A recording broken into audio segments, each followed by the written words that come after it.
అయినా ఈ యొక్క మంత్రం తనకి చెప్పడం వల్ల తను రోజు 11 సార్లు 11 రోజులు అనుకున్న తర్వాత తన భర్త తను మళ్ళీ తిరిగి వచ్చాడు అని చెప్పి స్వయంగా నాతోనే చెప్పడం అయితే జరిగిందన్నమాట.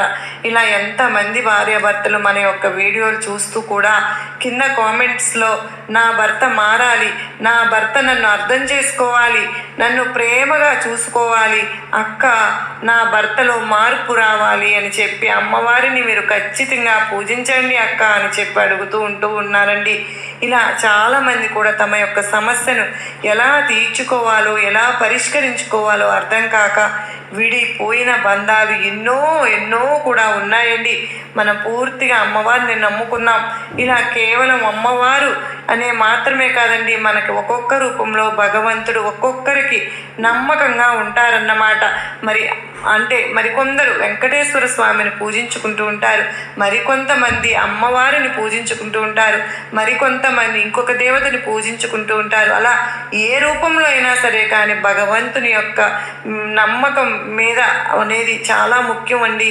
అదే నమ్మకంతో మీరు ఖచ్చితంగా ఈ యొక్క మంత్రాన్ని కేవలం మాకు మంచి జరుగుతుంది అనే నమ్మకంతో కనుక మీరు 11 రోజులు కనుక చేసుకున్నట్లయితే ఉదయము సాయంత్రము 11 సార్లు కనుక మీరు పఠించుకున్నట్లయితే కనుక ఖచ్చితంగా మీ యొక్క జీవితంలో మార్పును జరగటం మీరు గమనిస్తారు. ఈ మంత్రం చదివిన 10 నిమిషాల్లోనే అవతలి యొక్క వ్యక్తి మనిషి మనసులో మీ మీద ఒక మంచి ఆలోచన అనేది, అంటే ఒక మంచి ఆలోచన, అయ్యో నేను తప్పు చేశాను కదా, తనను వదిలేశాను కదా, తనని దగ్గరగా వెళ్ళాలి అని ఒక మంచి ఆలోచన అనేది అతనికి కలుగుతుందన్నమాట. అక్కడ అమ్మాయి అయినా సరే కానీ అబ్బాయి అయినా కానివ్వండి, వారికి కలుగుతుంది. ఇక్కడ కేవలం మనం మంచి కోసమే, అంటే ఒక బంధం నిలబడడం కోసం చేసే పని చాలా చాలా చాలా పుణ్యకార్యం. ఎన్నో వేద మంత్రాల సాక్షిగా అగ్ని సాక్షిగా ఎంతోమంది బంధుమిత్రుల యొక్క అభినందనలతోటి ఆశీర్వాదాల సాక్షిగా జరిగిన ఒక పెళ్లి బంధం అనేది ఎంతో పవిత్రమైన బంధం. అలాగే తల్లి కొడుకుల మధ్య బంధం, అన్నాదమ్ముల మధ్య బంధం, ప్రేమికుల మధ్య బంధం కూడా చాలా చాలా పవిత్రమైన బంధాలు కదండి.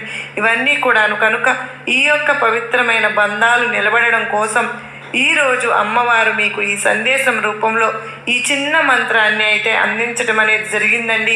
ఆ మంత్రం ఏంటంటే ఓం కామదేవాయ విద్మహే రతి ప్రియాయ ధీమహి తన్ను అనం గహ ప్రచోదయాత్ అని అనుకుంటే కనుక మీరు విన్నా కూడా సరిపోతుంది. ఒకవేళ రాయగలము అనుకుంటే కనుక 11 సార్లు ఉదయం నిద్ర లేచిన తర్వాత మీరు ఈ మంత్రాన్ని ఒక పేపర్, అంటే ఒక బుక్